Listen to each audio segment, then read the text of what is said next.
southwestern Africa. Here, sand covers the land in rippling dunes and underlies dry savannas. Rain drains away as quickly as it falls. But there are places within this sandy expanse where rock towers high and water quenches even the mightiest of thirsts. These different environments combine in a kaleidoscope of landscapes and life, creating the many faces of the Kalahari.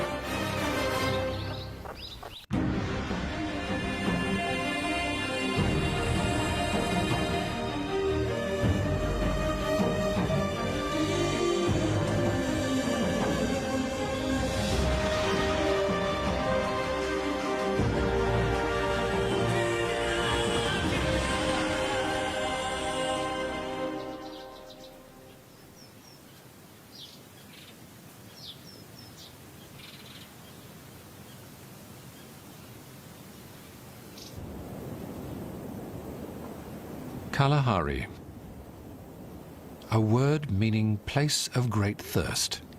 It's the appropriate name of one of southern Africa's greatest wildernesses.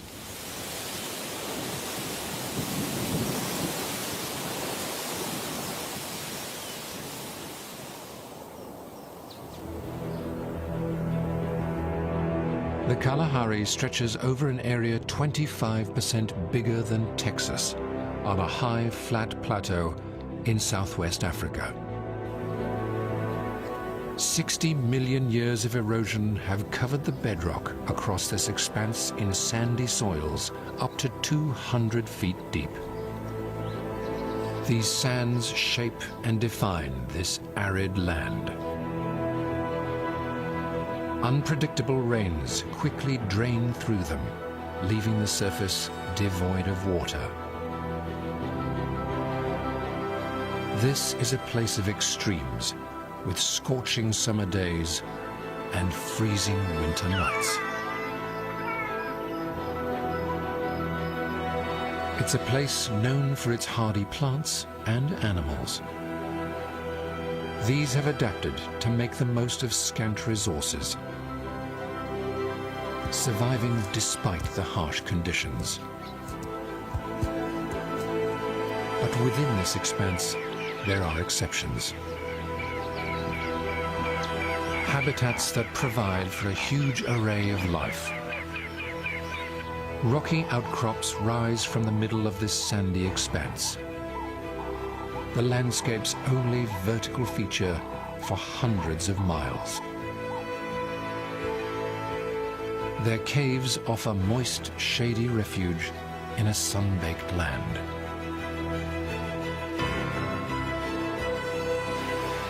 And where a great river flows out over the Kalahari sands, Africa's greatest oasis provides plenty for creatures big and small.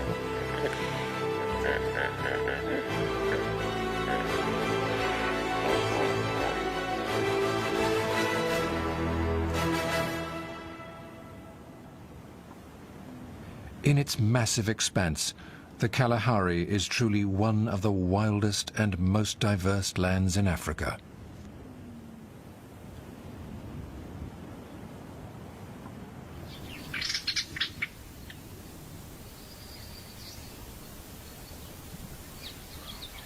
As dawn breaks over the southern reaches of the Kalahari, a group of its most iconic creatures begins its day.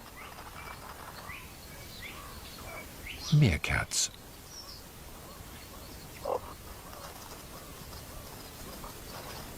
After spending the night huddled together in their burrow, they emerge to scan their surroundings, always alert to the possibility of predators.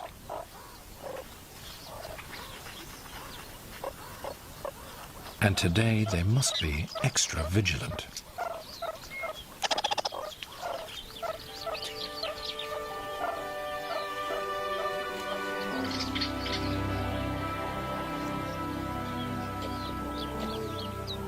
Their newest members are leaving the safety of the burrow for the first time, and they're extremely vulnerable.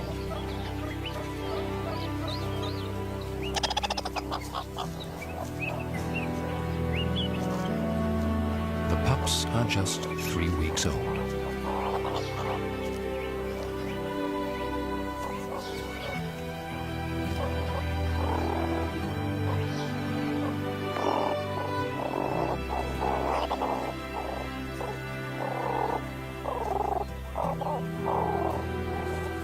If they're to succeed in life, they must learn an essential skill for thriving in this inhospitable land: digging.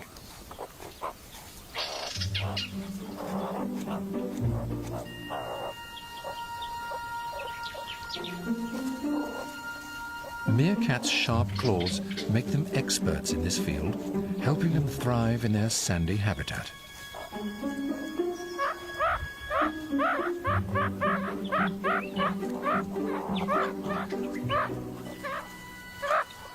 They feed mainly on insects fetched from below the surface.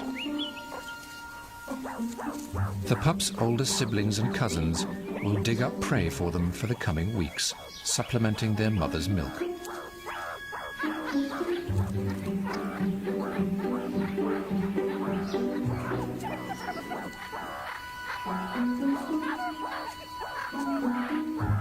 Within the next 6 weeks, they'll be weaned, and then their begging whines will fall on deaf ears.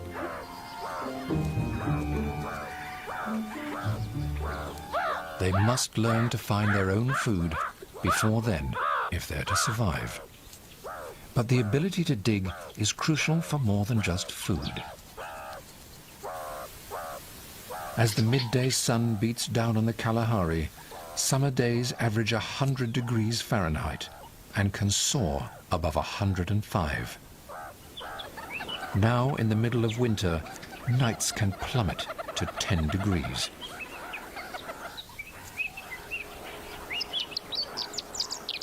So meerkats live underground.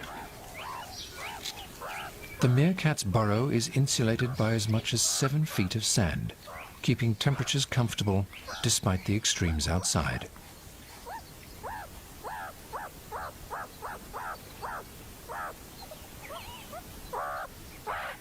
Meerkats can carve out lives for themselves in the Kalahari's sands. They find both food and shelter beneath the surface. But not all share the advantage of being able to take shelter from the Kalahari's extremes.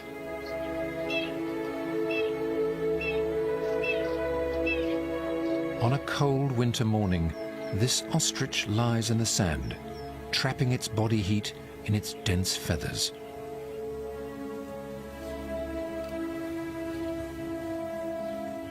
But keeping warm is only part of the battle.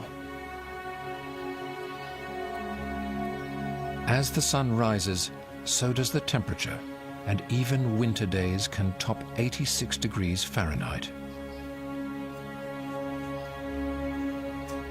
Long, bare legs help the ostrich keep cool during the day.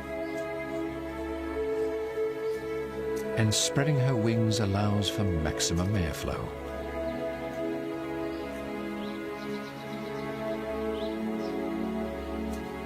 Her male companion's legs serve another important purpose. His scarlet shins indicate high testosterone levels. It's late winter, the beginning of breeding season.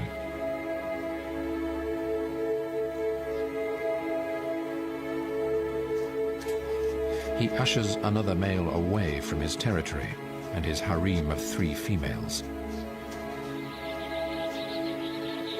In an unusual system of communal breeding, all the females will lay their eggs in the same nest, but only the first to lay will share incubation duties with the male.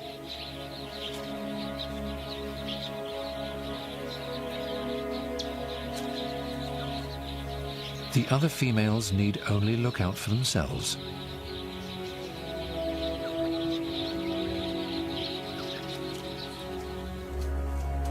At 6.5 feet tall, ostriches have a good vantage point to scan for their biggest threat. The Kalahari's lions.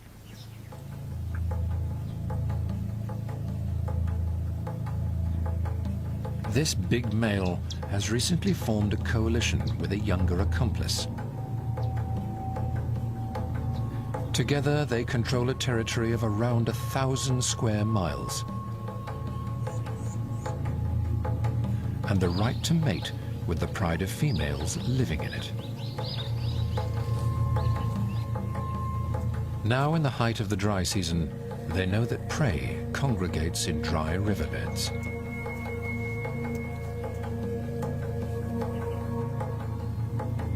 Here, plants take advantage of relatively nutrient-rich soils, which attracts these herds.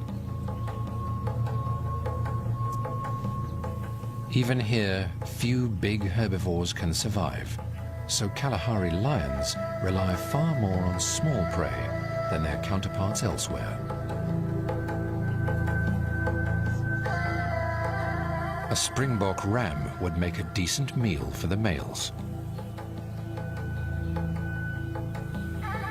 But lions use the element of surprise to hunt, and in the open riverbed, there will be no surprising the ram.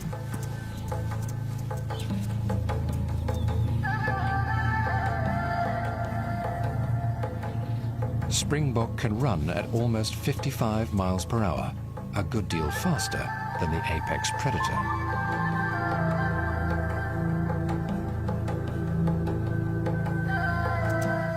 The ram's plucky show draws a line in the sand, reminding the lion that with the ram's head start, a chase would be futile. And the lion knows it. By avoiding the chase, the springbok has conserved crucial energy.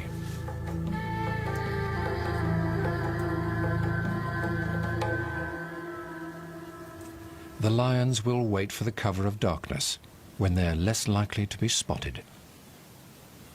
Satisfied of their safety, the springboks slowly move off.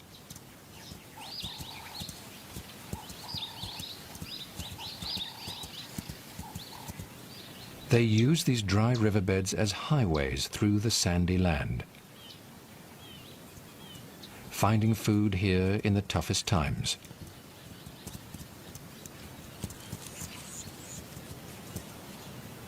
Between the riverbeds, great dune fields stretch for hundreds of miles,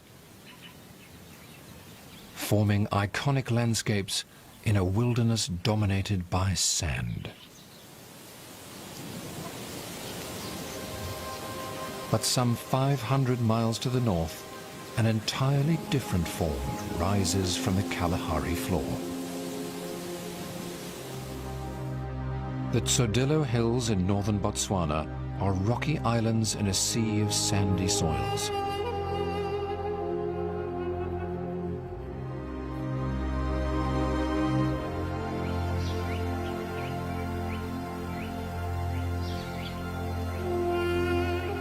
They stretch for 9.5 miles and rise to around 1,300 feet high.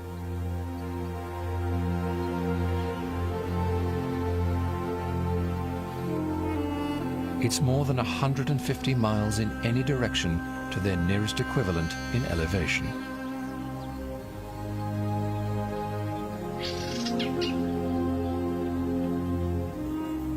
More rain falls in these northern reaches of the Kalahari, and green plant life takes advantage of it in the rocky slopes.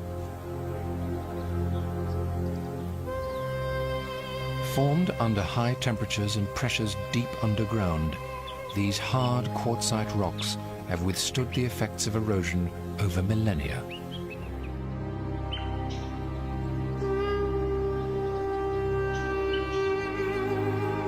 Ancient rock paintings are evidence that humans have been attracted to this landmark for over 100,000 years.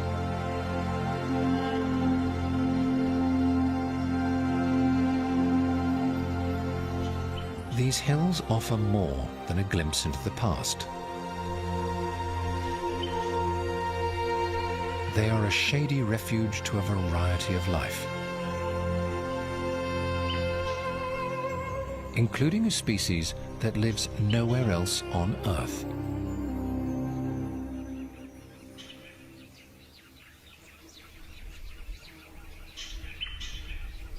The Tsodillo gecko. Mainly nocturnal, its eyes are adapted to low light conditions, with pupils that contract to a thin slit during occasional daytime forays.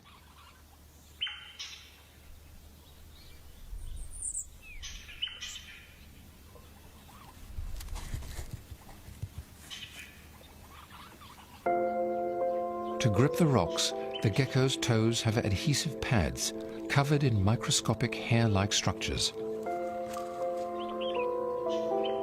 It scales the cave's walls to hunt insects in the many crevices.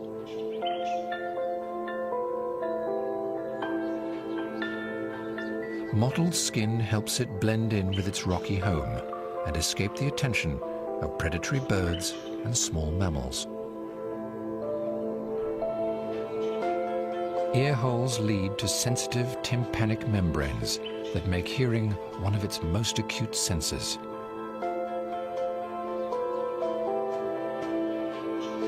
And even when the quietest attacker catches it off guard, it has an emergency defense mechanism. Like all geckos, it can shed its tail in times of peril, growing a new one after each close call.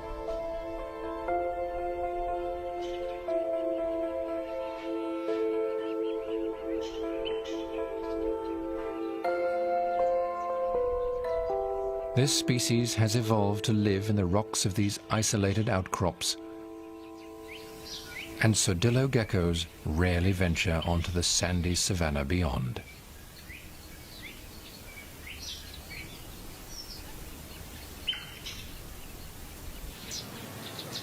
In the dry south of the Kalahari, bigger species rely on their ability to cover open ground to survive.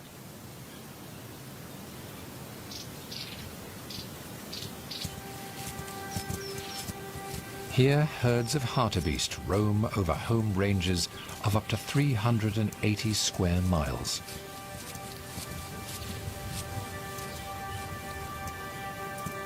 Their reflective coats allow them to spend long hours under the baking sun in their preferred habitat of open grasslands.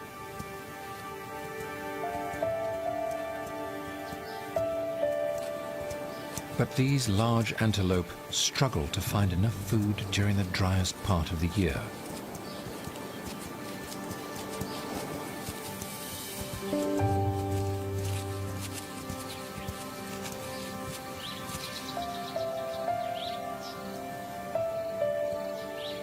They cover ground day after day, searching for nutritious grass until rain brings new growth.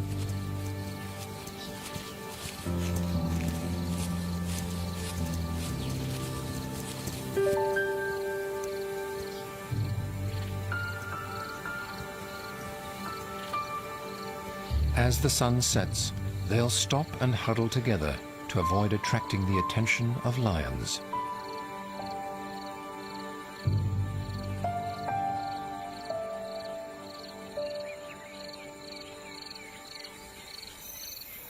Luckily for the hartebeest, not all who prowl the Kalahari night are a threat.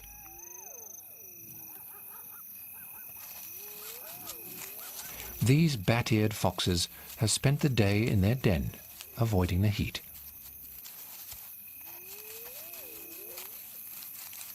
Thick coats make them better suited to searching for food in the cold night.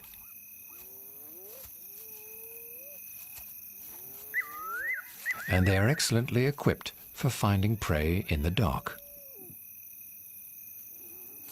Their enormous ears can hear the slightest of movements,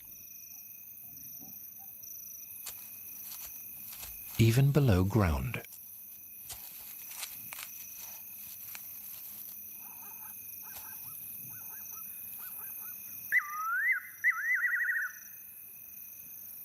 When the rains arrive, the foxes will feed mainly on a fresh abundance of termites.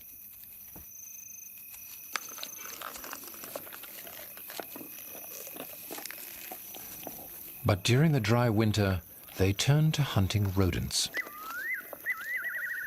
A mouse makes a good meal for a small fox.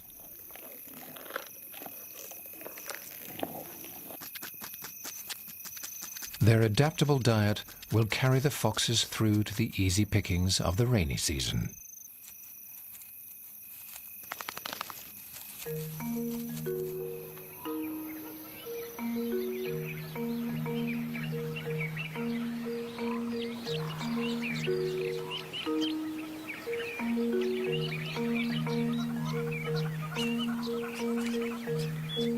An ant-eating chat subsists entirely on insects. In the dry winter, it turns to a staple. It's found a colony of harvester ants with their huge underground nest.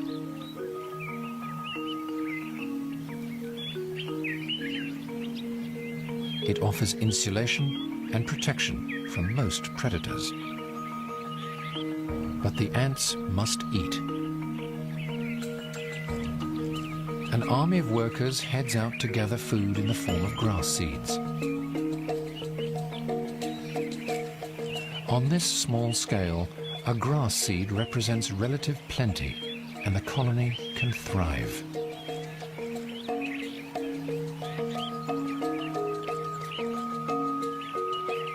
It's a toilsome task.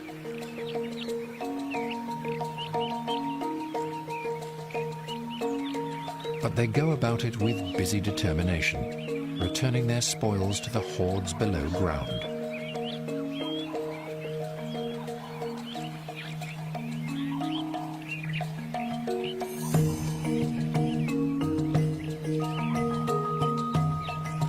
While those below receive the banquet, the foragers risk becoming food. Though each ant is a mere morsel, in large numbers they can satisfy the chat's hunger. It's a constantly replenishing food source for the chat.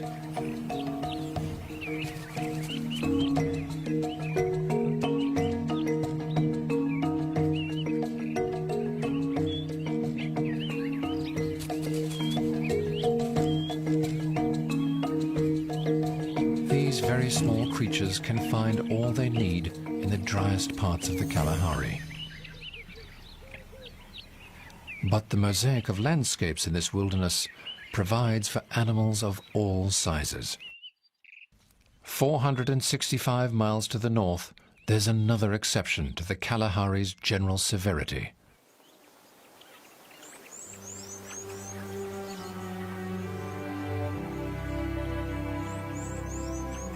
A place where even giants can find all they need to thrive.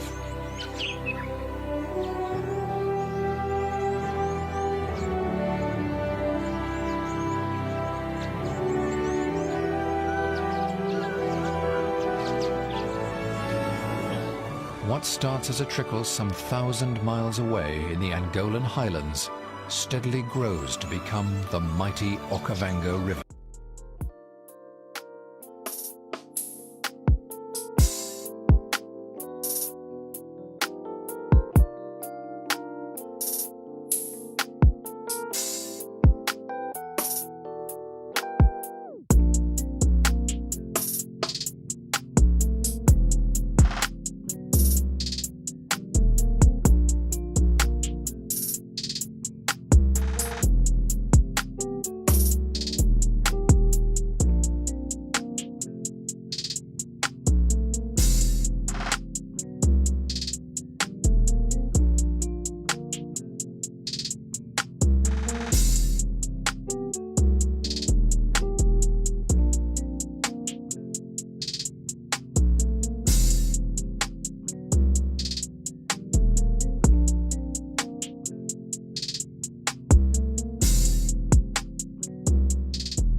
The Okavango's water provides for bird life that couldn't survive without it, as well as large herds of Africa's mega herbivores.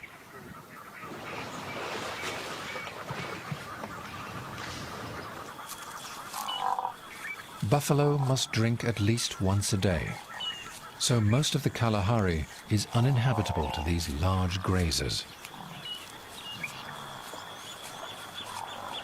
They gather here in herds of hundreds, finding all the water they need, even after the annual floods recede.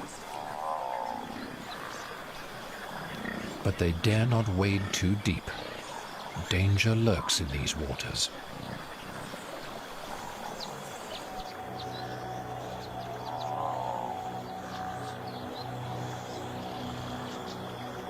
Nile crocodiles can grow to more than 16 feet long and weigh up to a ton. These powerful carnivores ambush drinking prey from beneath the surface.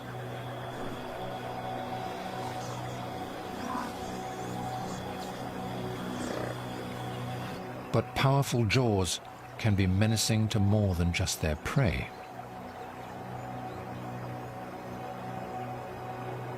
A youngster has strayed onto an adult male's turf and provoked an attack.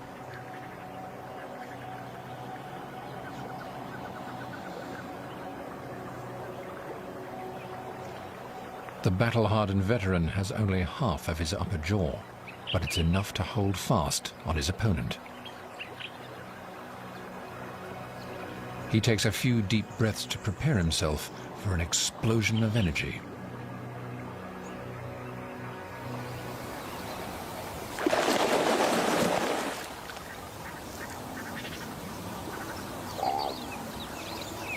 His powerful shakes would tear the flesh from a mammal carcass. But the young crocodile's armor of scales resists, and the stalemate continues.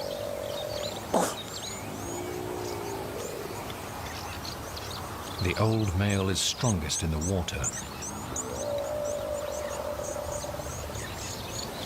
He prepares himself again.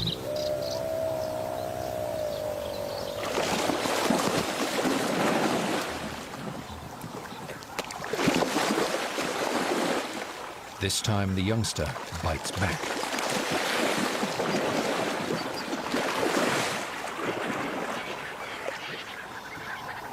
In the frenzy, he escapes.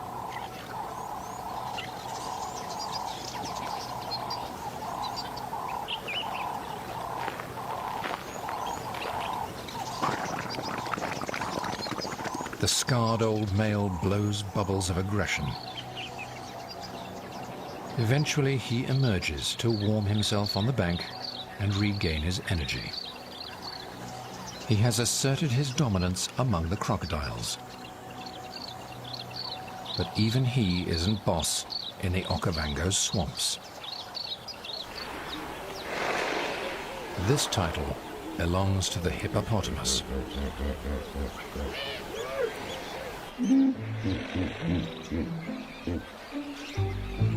Bulls can weigh more than 3 tons, and they have mighty jaws of their own. Hippos spend the night grazing on land, eating up to 90 pounds of grass. During the day, they stay submerged, escaping the hot sun.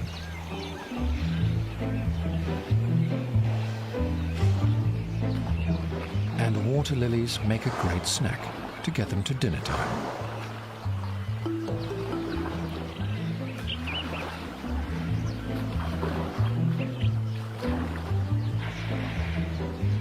Mostly aquatic, hippos rely on the delta's surface water as a suitable habitat. And flat, sandy soils allow them to walk along the bottom of swamps at relatively constant depths.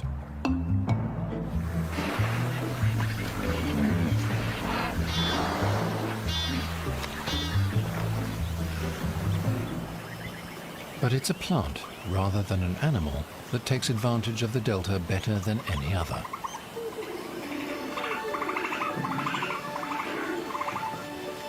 papyrus.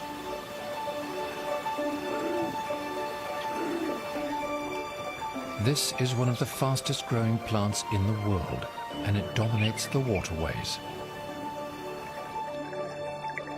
The steady flow of water leaches nutrients from the sandy floor. But papyrus is able to recycle the nutrients it absorbs, taking nourishment from dying shoots and redirecting it toward new growth, allowing it to grow tall and dense.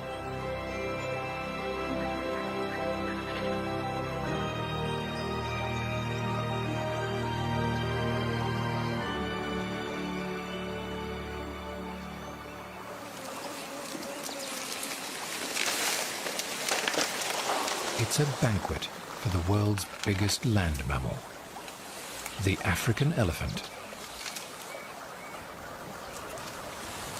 A mature elephant bull eats around 660 pounds of food a day.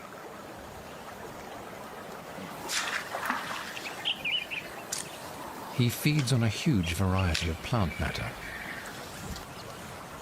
And even the fibrous papyrus stems are on the menu.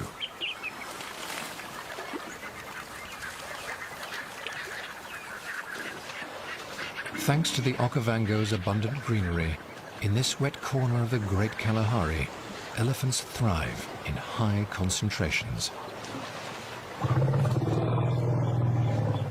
As this giant moves, his disturbance provides a feast for a smaller companion.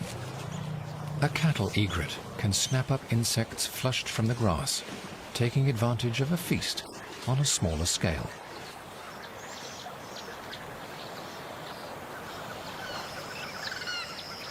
Insects are an important source of food for many of the delta's birds, including hornbills of the red-billed and yellow-billed varieties.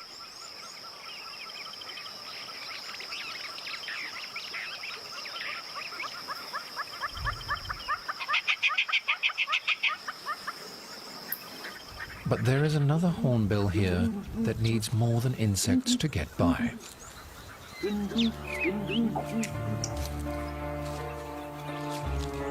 The southern ground hornbill is as big as a turkey.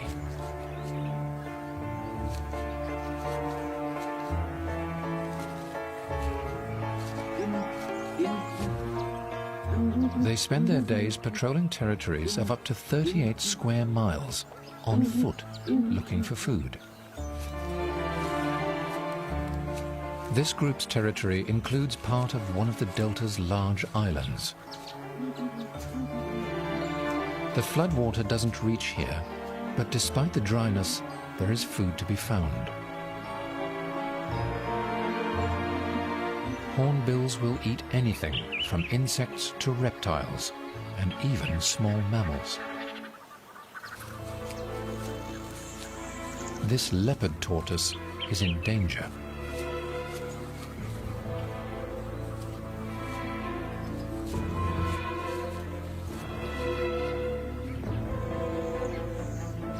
The hornbills have cornered him.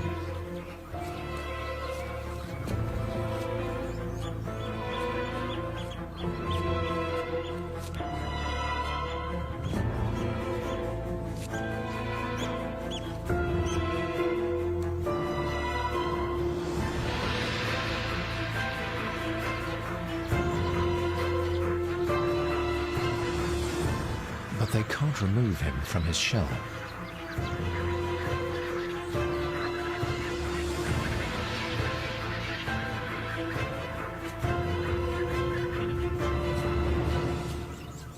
The tortoise survives the ordeal, and the birds move off to hunt elsewhere.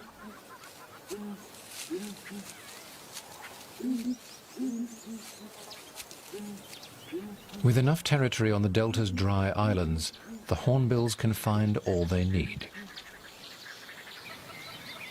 For another of the area's iconic predators, the daytime strategy is very different.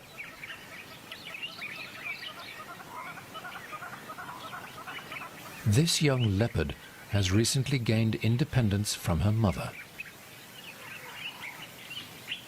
The delta's tall trees provide her with excellent lookout points. From here, she can keep an eye out for prey. And another group of youngsters nearby would do well to be wary. A family of baboons is moving through the undergrowth.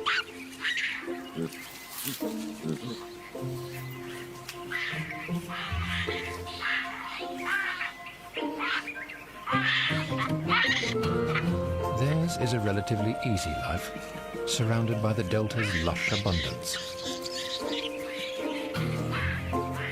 Leopards are the biggest threat to the troop. But she does most of her hunting under the cover of darkness. With the troop's big males on guard, she won't risk an attack in broad daylight. Instead, she will take the time to rest.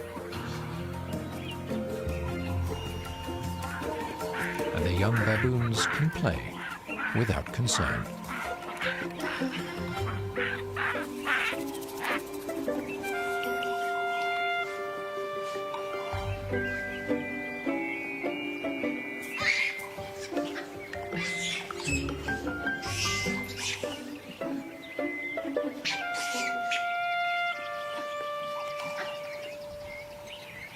In this wet wonderland, all manner of creatures thrive, but only Africa's most hardy can survive beyond the limits of the oasis.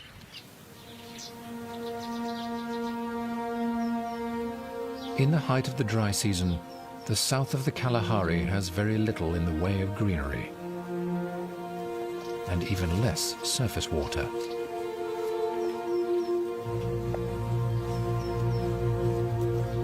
Living hundreds of miles from the delta's oasis, another family of baboons must be resourceful to get by.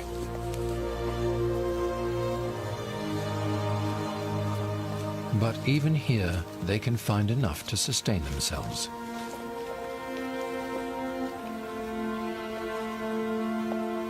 These omnivorous primates have incredibly varied diets, eating everything from grass and bark to insects and small mammals.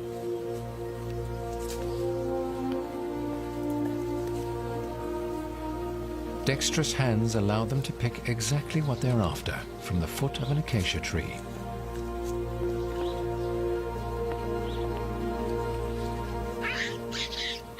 Baboons are one of the few mainly terrestrial species of monkey.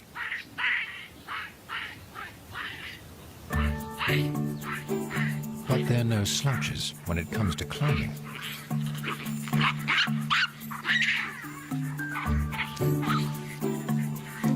The acacia tree is a jungle gym for the youngsters' games.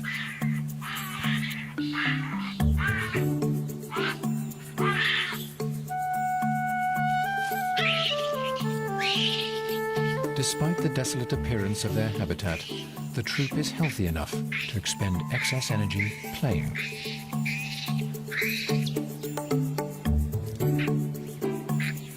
The tree has a deep taproot that reaches water far below the ground.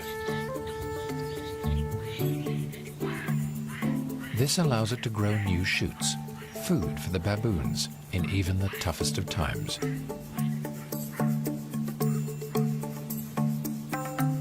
Trees like this are crucial to a variety of life in the Kalahari, including its avian predators.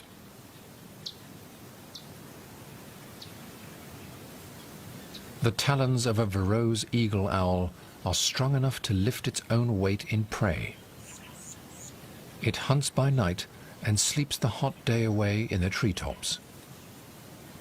While the eagle owl rests, other raptors are on the prowl. A southern pale-chanting goshawk swoops down on prey from high branches.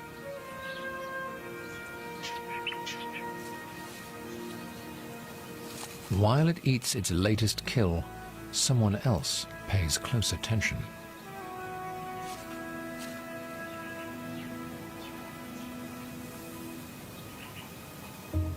A crimson-breasted shrike is eager for a cheap meal in the challenging dry times.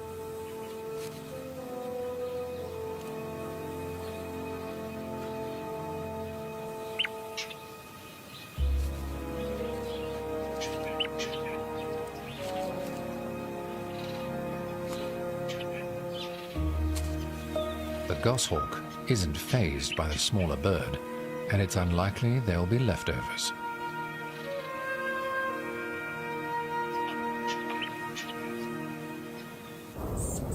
As the wind starts to blow through the Kalahari's grasses once again, relief for the parched land is on its way.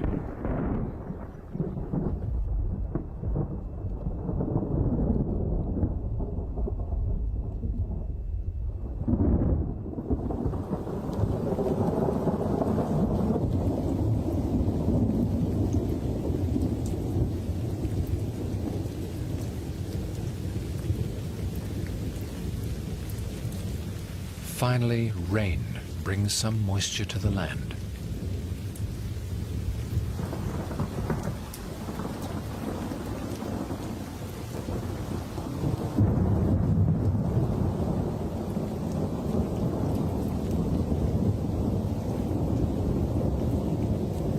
The Kalahari's plants will grow rapidly and feed the animals that need them most.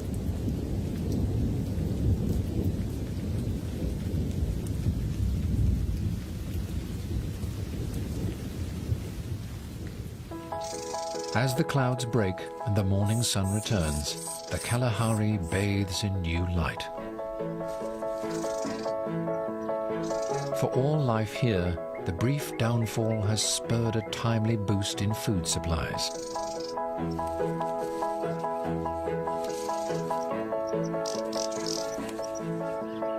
And they all cash in, taking advantage of sudden plenty in a dry land. For the meerkat family, this is a gift at a crucial time.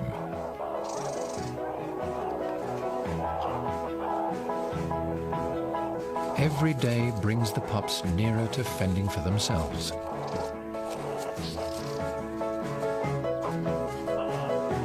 The rain has brought with it a flush of insect activity.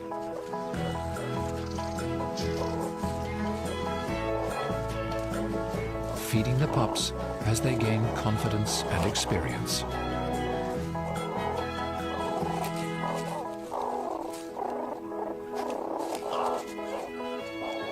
Some will eventually leave to join new families.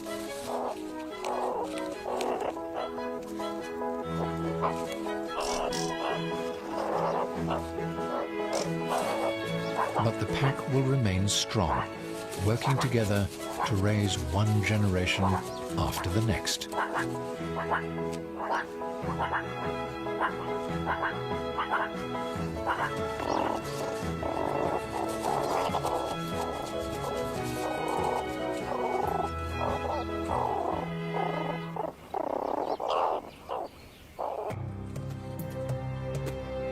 In its immense expanse, the Kalahari is far more than a barren desert. Life of all forms thrives here.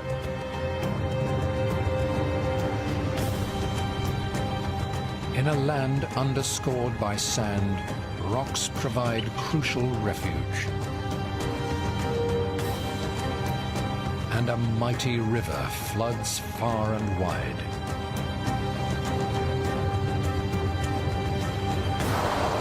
This provides abundance for some,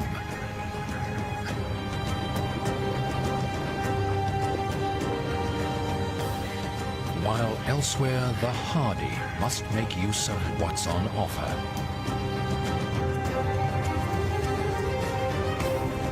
This is a land of variety, filled with many faces.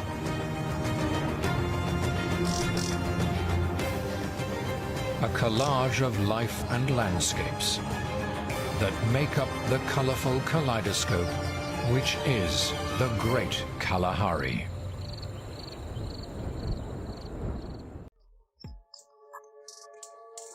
to do.